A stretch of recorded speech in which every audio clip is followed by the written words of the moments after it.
Viewers আসসালামু আলাইকুম, আপনারা কেমন আছেন? আশা করি আলহামদুলিল্লাহ সকলে ভালো আছেন। কাছে দূরান্ত যে যেখান থেকে এই মুহূর্তে আমার ভিডিওটি দেখছেন সকলকে জানাই আন্তরিক শুভেচ্ছা। ভিউয়ার্স আপনারা সকলেই জানেন আমি কম্পিউটার শর্ট ট্রিক্স ভিডিওর পাশাপাশি iBAS সম্পর্কিত ভিডিওগুলো প্রতি শুক্রবার সন্ধ্যা 7টা থেকে 9টার মধ্যে আমার চ্যানেলে আপলোড করে থাকি। তো আপনারা যদি প্রয়োজন মনে করেন আই বাটন থেকে অথবা ডেসক্রিপশন বক্স থেকে প্রয়োজন অনুযায়ী দেখে নিতে পারেন। ভিউয়ার্স আপনারা সকলেই জানেন যে আমি প্রতিনিয়ত কাজ করতে গিয়ে যখন কোনো সমস্যার সম্মুখীন হয়ে থাকি তো সেই সমস্যাটা নিয়ে আপনাদের জন্য ভিডিও তৈরি করে থাকি। তো আজকে যে বিষয়টা নিয়ে কথা বলবো তো সেটি হচ্ছে যে স্টাফদের টিএ ডিএ বিল কিভাবে এন্ট্রি করবেন iBAS থেকে। তো ভিউয়ার্স যারা সেলফ ড্রয়িং অফিসার রয়েছেন, যাদের ডিডিও আইডি রয়েছেন, তো ওনারা তো নিজেদের আইডি থেকে ওনাদের বিল সাবমিট করতে পারেন। তো তৃতীয় এবং চতুর্থ শ্রেণীর কর্মচারী যারা রয়েছেন তো তারা তো নিজেরা iBAS আইডি হোল্ড করেন না। তো সেই ক্ষেত্রে তেনারা কিভাবে নিজেদের বিলটা খুব সহজে iBAS থেকে সাবমিট করবেন তো সেই বিষয়টাই দেখাবো। তো ভিউয়ার্স কথা বাড়াবো না, চলুন দেখা যাক।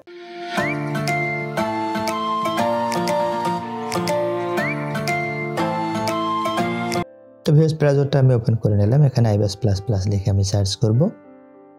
হ্যাঁ, সার্চ করার পর আমার প্রথম যে লিঙ্কটা আসতেছে ibas.finance.gov.bd, তো এটাতে ক্লিক করলাম। ক্লিক করার পর এরকম পপআপ আমার ওপেন হলো। তো এখানে তো ভিউয়ার্স একটু নিচের দিকে আপনি দেখেন যে টিডি স্টাফ লগইন, তো এইখানে আপনাকে ক্লিক করতে হবে। তো আমি এখানে ক্লিক করলাম। তো ক্লিক করার পর আরেকটা নতুন ইন্টারফেস আমার এখানে ওপেন হলো। জাতীয় পরিচয়পত্র নাম্বার দিতে হবে, তো তার সাথে হচ্ছে জন্ম তারিখ,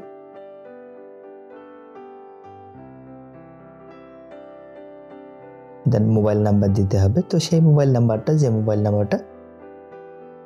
তো iBAS এন্ট্রি দেওয়ার সময় দেয়া হয়েছিল, অর্থাৎ একই নাম্বারটাই সাধারণত যে ফিক্সেশন কপিতেও এন্ট্রি দেওয়া হয়েছিল, তো সেই নাম্বারটাই আপনারা দেবেন। তো আমি সেই নাম্বারটা এখানে দিয়ে দিচ্ছি, দেন ক্যাপচা, দেন লগ ইন। তো লগ ইন দেওয়ার সাথে সাথে ভিউয়ার্স যে মোবাইল নাম্বারটা দিলাম আমি, তো সেই মোবাইল নাম্বারটাতে ওটিপি কোড সেন্ড করবে iBAS। তো সেই কোডটা এখানে দিয়ে ভেরিফাইড করতে হবে। তো আমি এখানে কোডটা দিয়ে দিচ্ছি, দেন ভেরিফাইড। দেখেন iBAS আইডির মতো এখানে লগ ইন হয়ে গেল।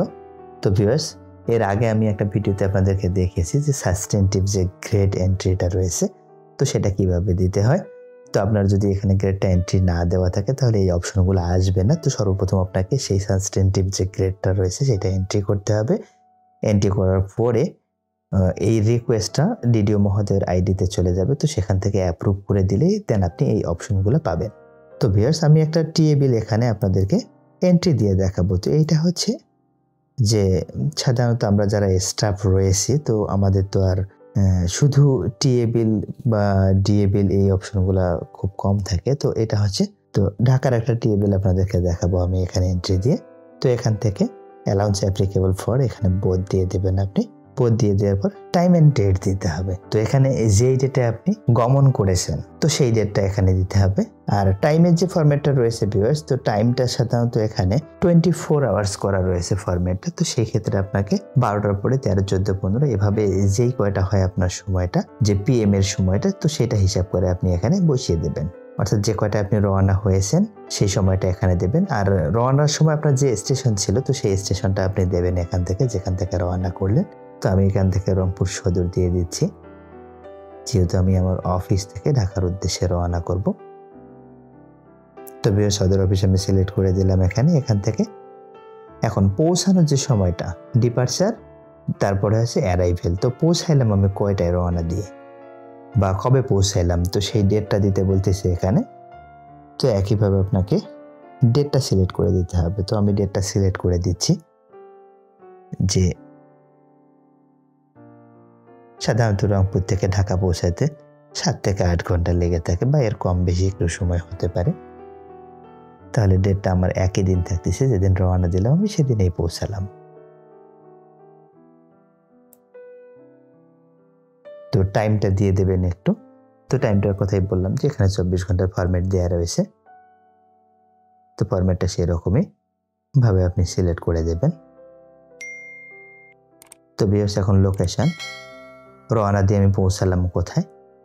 তো একটু বলি আপনাদেরকে, ঢাকা যে আমাদের কৃষি সম্প্রসারণ অধিদপ্তরের যে অবস্থানটা ঢাকার ফার্ম গেটে। তো ফার্ম গেটটা আসলে এখানে iBAS-এ সরাসরি আপনি খুঁজে পাবেন না। তো আপনি তেজগাঁ থানা দিয়ে এখান থেকে ওই কাছাকাছি বলতে তেজগাঁ থানার মধ্যে এটা পড়তেছে, তো আপনি সেটা দিয়ে এখানে আপনার দূরত্বটা আপনি সিলেক্ট করে নিতে পারেন।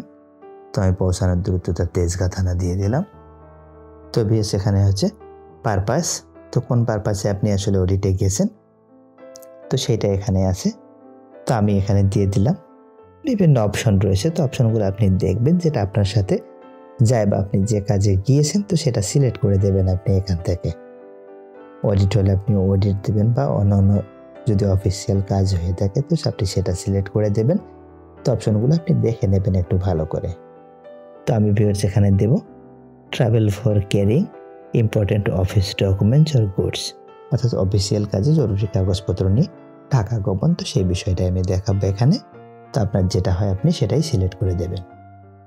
দেন অ্যাড, তো অ্যাড করে দিতে হবে। তো একইভাবে আপনার স্টেশনে ফেরত আসার যে বিষয়টা রয়েছে তো সেটা এন্ট্রি করে দিতে হবে। তো আমি বোধ দিয়ে দিলাম এখান থেকে। বোধ দেওয়ার পর আমি যে তারিখে এখানে ব্যাক করলাম তো সেই তারিখটা সিলেক্ট করে দেবো এখান থেকে, এবং যেখান থেকে রওনা দিলাম আমি অর্থাৎ ঢাকা থেকে সেই স্টেশনটা আমি এখানে সিলেক্ট করে দেব। তো ভিউয়ার্স একইভাবে আমার এন্ট্রিটা আমি ব্যাক করার জন্য যে প্রসেসটা তো সেটা একইভাবে দিয়ে দেবো এখানে। ডিপারচারের ডেটটা আমি এখানে বসিয়ে দিচ্ছি। বসিয়ে দেওয়ার পর এখান থেকে ডিপারচারের লোকেশন দিতে হবে। আমি ঢাকা থেকে যে স্টেশন থেকে করলাম তো একইভাবে অ্যারাইভেলটা আমাকে দিতে হবে এখান থেকে। তো ডেটটা সাধারণত যেদিন আমি রওনা দিলাম 8 ঘন্টার বেশি হয় না, তো সেই ক্ষেত্রে ডেটটা একই রকম হয়। তো যেখান থেকে পৌঁছালাম আমার স্টেশন রংপুর সদর দিয়ে দিলাম আমি। সদর দিয়ে দেওয়ার পর আমার যে পাশে অপশন রয়েছে এখানে, তো পারপাস, কোন পারপাসে, তো আমার পারপাসটা হচ্ছে আমি যেটা দিয়েছি আমি সেই অপশনটাই আমি সিলেক্ট করে দিলাম এখান থেকে। দেন যেখানে এখানে অ্যাড লেখা রয়েছে ভিউয়ার্স, তো অ্যাড অপশনে ক্লিক করতে হবে। তো আমি অ্যাড অপশনে ক্লিক করলাম। তো আমার দুটাই এন্ট্রি, যাওয়া এবং আসার যে এন্ট্রিটা আমার হয়ে গেল। তো এখান থেকে দেখেন ক্যালকুলেট একটা অপশন রয়েছে, তো আপনাকে ক্যালকুলেট অপশনে ক্লিক করতে হবে। ক্যালকুলেট অপশনে ক্লিক দেওয়ার পর দেখেন ভিউয়ার্স অটোমেটিকলি আইবাস হিসাব করে দিল যে আমার কিলোমিটার অনুযায়ী, যেটা আমার নির্ধারিত কিলোমিটার তৃতীয় এবং চতুর্থ শ্রেণীর কর্মচারীর জন্য রয়েছে, তো সেই অনুযায়ী আমার টিএ বিলটা যত হয় তো সেটা খুব সহজেই এখান থেকে ক্যালকুলেট হয়ে গেল। তারা ক্যালকুলেট করে আমাকে জানিয়ে দিচ্ছে যে আপনি এত টাকা পাবেন। তো এটা সাধারণত ডে বা দূরত্ব বা দিনের উপর নির্ভর করে হয়। তো একইভাবে দেখেন ভিউয়ার্স এখানে এখন আমাকে যে স্ক্যান করা আমার কপিটা ছিল, যে আমি ঢাকা গমন করলাম, ঢাকা গমনের জন্য যে স্ক্যান করা কপিটা ছিল তো সেই কপিটা আমাকে এখানে দিয়ে দিতে বলতেছে। তো এখানে দিতে হবে আমাকে কপিটা। তো ভিউয়ার্স এখানে আমি যে অর্ডার নাম্বার এবং অর্ডারের ডেটটা এখানে দিয়ে দিলাম। দিয়ে দেওয়ার পর স্ক্যান কপিটা আপলোড করে দিয়ে দিলাম। চুজ যে ফাইল অপশনটা রয়েছে সেখান থেকে, দেন সেভ। দেখেন ভিউয়ার্স এই আমার এন্ট্রিটা সেভ হয়ে গেল। তো ক্লিক করে এখান থেকে দেখে নিতে পারেন একটু যে আপনার ডকুমেন্টসটা প্রপারলি এখানে আপলোড। তো ভিউ অপশন থেকে আপনি এখান থেকে প্রিন্ট করে নিতে পারেন আপনি প্রিন্ট অপশন থেকে, দেন সেভ, দেন ওকে। তো এডিট যদি প্রয়োজন মনে হয় যে কোথাও ভুল হয়েছে তো আপনি সেখান থেকে এডিট করে নিতে পারেন আপনি। দেন সাবমিট অপশন রয়েছে, আবার উইথড্র করতে চাইলে আপনি উইথড্র করতে পারবেন। দেন ভিউয়ার্স এখান থেকে আপনি এটা সাবমিট অপশনে ক্লিক দিলে তো আপনার যে বিলটা রয়েছে বিলটা ডিডিও মহোদয়ের কাছে এটা প্রদর্শিত হবে সাবমিট হয়ে গেলে। তো ভিউয়ার্স আপনাকে আর কিছুই করতে হবে না। যখন হয়তো আপনার যে বরাদ্দ আছে অফিসের ভ্রমণ বিলের বরাদ্দ যখন আসবে তখন হয়তো আপনার ডিডিও মহোদয় উনি ওনার আইডি থেকে এটা অ্যাকাউন্টস অফিসে ফরওয়ার্ড করে দেবেন। তো ভিউয়ার্স আপনাদেরকে আর একটা বিষয় একটু দেখাই যে ডিডিও মহোদয়ের আইডিতে এই যে আপনাদের সাবমিট করা টিএ বিলটা তো এটা কোন অপশন থেকে আপনি দেখতে পাবেন বা ডিডিও মহোদয় কোন অপশন থেকে এটা দেখবেন তো সেই বিষয়টা একটু আপনাদেরকে দেখাই। তো এটা তো লগ ইন করে নিতে হবে ডিডিও আইডিটা লগ ইন করে নেওয়ার পর তো এখান থেকে দেখেন টিএ ট্যুর ডায়েরি, তো এটাতে ক্লিক দেওয়ার পর আমি এখন ডিডিও মহোদয়ের আইডিতে অবস্থান করতেছি।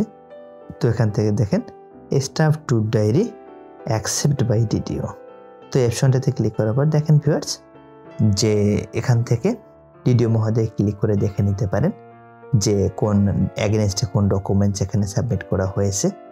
তো উনি এখান থেকে দেখে নিতে পারেন। দেন এখান থেকে ভিউ করে উনি দেখে নিতে পারেন যে ঠিকঠাক আছে কিনা, তাইলে উনি প্রিন্ট দিয়ে নিতে পারেন এখান থেকে প্রিন্ট অপশন থেকে। তো এখান থেকে ফরওয়ার্ড করে দিলে অ্যাকাউন্টস অফিসে চলে যাবে। আর সেন্ড ব্যাক উনি চাইলে যদি কোনো অসঙ্গতি পায় বা কোনো কিছু যদি ভুল থাকে তো সেই ক্ষেত্রে সেন্ড ব্যাকে কোনো মেসেজ দিয়ে কি ভুল রয়েছে তো সেটার একটা মেসেজ, একটা শর্ট মেসেজ দিয়ে উনি এটা সেন্ড ব্যাক করাতে পারেন। এটা ঘুরে আবার সেই কর্মচারীর কাছে চলে যাবে সংশোধনের জন্য।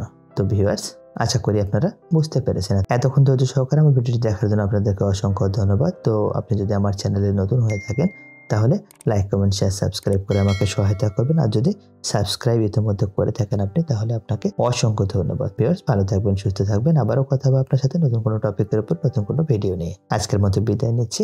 আসসালামু আলাইকুম।